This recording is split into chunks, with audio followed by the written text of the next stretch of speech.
കേന്ദ്രത്തിനെതിരെ രൂക്ഷ വിമർശനവുമായി ബംഗാൾ മുഖ്യമന്ത്രി മമതാ ബാനർജി. തെരഞ്ഞെടുപ്പ് ജയിക്കാനാണ് എല്ലാവരെയും ജയിലിലടയ്ക്കുന്നത്. ജനങ്ങൾക്ക് വേണ്ടി സംസാരിച്ചതുകൊണ്ടാണ് മഹുവ മൊയ്ത്ര എംപിയെ പുറത്താക്കിയത്. മഹുവ അടുത്ത തെരഞ്ഞെടുപ്പിൽ വീണ്ടും ജയിച്ചുവരും.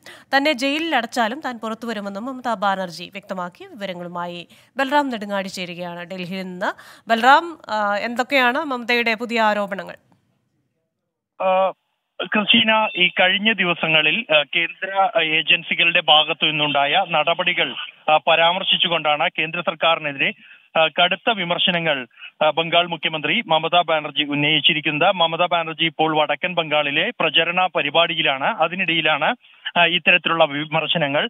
തെരഞ്ഞെടുപ്പ് ജയിക്കാൻ ലക്ഷ്യം വെച്ചാണ് ഇത്തരത്തിൽ പ്രതിപക്ഷത്തു നിന്നുള്ള നേതാക്കളെ ജയിലിലടയ്ക്കാനുള്ള നടപടികൾ സർക്കാരിന്റെ ഭാഗത്തു നിന്നും ഉണ്ടാകുന്നത് എന്നുള്ള വിമർശനമാണ് മമതാ ബാനർജി ഉന്നയിച്ചിരിക്കുന്നത്.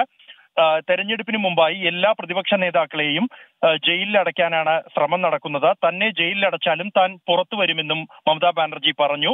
ജനങ്ങൾക്ക് വേണ്ടി സംസാരിച്ചത് കൊണ്ടാണ് മഹുവ മൊയ്ത്രയെ പാർലമെന്റിൽ നിന്നും പുറത്താക്കിയതെന്നും എന്നാൽ അടുത്ത തെരഞ്ഞെടുപ്പിൽ മഹുവ വീണ്ടും ജയിച്ചു വരുമെന്നും മമതാ ബാനർജി വ്യക്തമാക്കി. മഹുവ മൊയ്ത്രയെ പിന്തുണച്ചുകൊണ്ട് ആദ്യമായാണ് മമതാ ബാനർജി ഇത്രയും ശക്തമായ ഭാഷയിലുള്ള പ്രതികരണം നടത്തുന്നത്. കഴിഞ്ഞ ദിവസം ഹേമന്ത് സോറനെതിരായ നടപടി ഉൾപ്പെടെ പരാമർശിച്ചുകൊണ്ടാണ് മമതാ ബാനർജി കേന്ദ്രത്തിനെതിരെ ഇത്തരത്തിൽ കടുത്ത വിമർശനം ഉന്നയിച്ചിരിക്കുന്നത്.